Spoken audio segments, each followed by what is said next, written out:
C'est parti. Donc, bonsoir à tous. Bonsoir, M. Koura. Donc, je vous souhaite à chacun bonne semaine. Aujourd'hui, nous allons parler surtout de la pollinisation et précisément après la pollinisation croisée.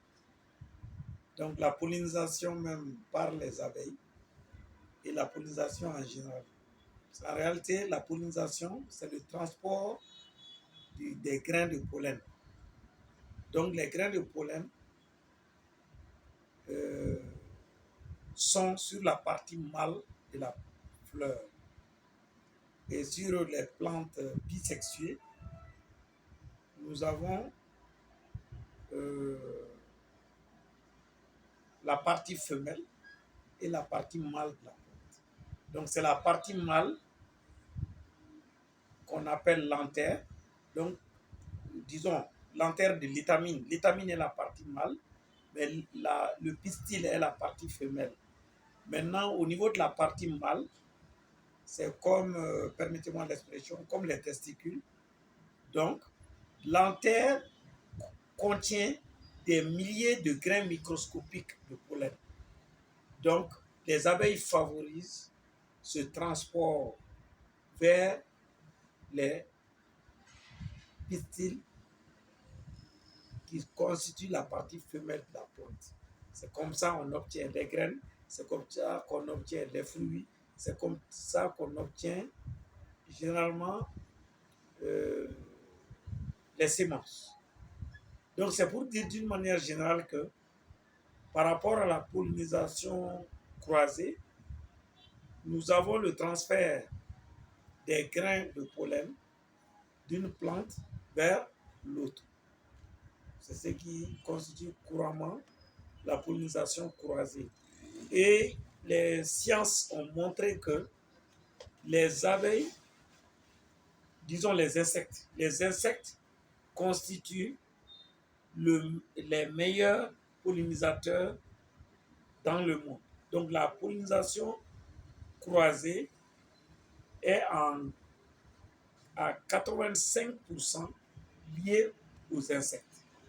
Et dans ces 85% des insectes, l'abeille seule fait 80% des 100% des insectes, qu'on appelle couramment la pollinisation entomophile. Donc, pour me résumer, la pollinisation, c'est le transfert des grains de pollen vers les parties femelles des plantes. Maintenant, dans le cas de la pollinisation, il y a plusieurs types de pollinisation. Mais celle de l'abeille constitue la pollinisation entomophile. D'autant plus qu'il y a la pollinisation par l'eau, donc la pollinisation hydrophile. Il y a la pollinisation par le vent, l'anémophile. Il y a la pollinisation par des oiseaux, l'ornithophile. Il y a la pollinisation par certains animaux sauvages comme l'autruche. On parle du xérophile, donc il s'agit des animaux qui vivent un peu dans les zones désertiques. Maintenant, il y a aussi des animaux tout court, donc ça c'est la pollinisation zoophile. Pour dire qu'il existe plusieurs types de pollinisation. Donc, par rapport au vent, je disais que c'était l'anémophile. Maintenant, dans la pollinisation entomophile, donc pour les insectes, l'abeille seule assure une très grande partie. C'est pourquoi, c'est à cause de cette pollinisation croisée que l'homme, on dit que le tiers au moins de l'alimentation mondiale est lié à cette pollinisation des abeilles. D'où, donc, l'abeille ressort comme insecte le plus utile dans le monde. Parce que dans la plupart des études d'entomologie, donc l'étude liée aux insectes, généralement, l'agronome ou le forestier ou même le vétérinaire pastoraliste étudie les insectes nuisibles aux productions fourragères, aux cultures, soit aux plantes. donc aux végétaux. Donc, pour pouvoir limiter les dégâts sur les cultures, sur les pâturages et même sur les arbres. Mais l'insecte, spécialement étudié pour son utilité, c'est l'abeille à cause de l'apiculture. Donc, la pollinisation croisée montre davantage sur le plan économique ce que les abeilles font pour la nature. Si nous prenons même les statistiques sur les États-Unis, chaque année, les statistiques ont montré que grâce à la pollinisation croisée, les États-Unis d'Amérique gagnent chaque année 1 milliard de dollars comme complément agricole. Sans la vente du miel, sans la vente de la cire, sans les autres produits de la ruche tels que le pollen, la gelée royale. Donc, ça fait 500 milliards de francs, c'est pas au moins. Si je prenais même le dollar même à 500 francs,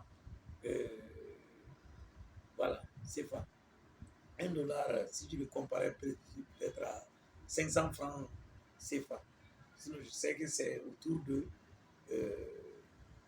C'était monté à 600. Voilà, l'euro était à 655. Voilà. Donc, c'est pour vous dire d'une manière générale que l'impact économique de l'apiculture sur les productions agricoles, sur les productions forestières et sur les productions pastorales, ça dépasse l'entendement. C'est pourquoi nous devons poser des ruches et les abeilles vont travailler. Comme je l'ai dit, grâce à cette pollinisation croisée, l'homme, même si on utilise toutes les banques du monde, plus les organisations internationales liées aux finances, on ne peut pas payer le travail que les abeilles font pour les hommes à cause de cette pollinisation. Personne ne peut payer le travail que les abeilles font, les va-et-vient, le nombre de kilométrages et tout ce qu'elles font pour transporter les graines de pollen dans le cadre de cette pollinisation croisée. Donc nous vous remercions vraiment pour la question et qui nous a permis d'étaler un peu des informations sur cette pollinisation. Je vous remercie. Il s'agit toujours de Céline de Paris. Très bien. Donc nous remercions beaucoup Céline. Céline de Paris, nous te remercions très bien. Merci pour l'intérêt et merci pour ta contribution. Vraiment, nous, sûrement, on se verra en un moment. Et on est en train de préparer chose, un truc sur l'apithérapie. Nous comptons quand même t'inviter. Donc, merci bien, merci.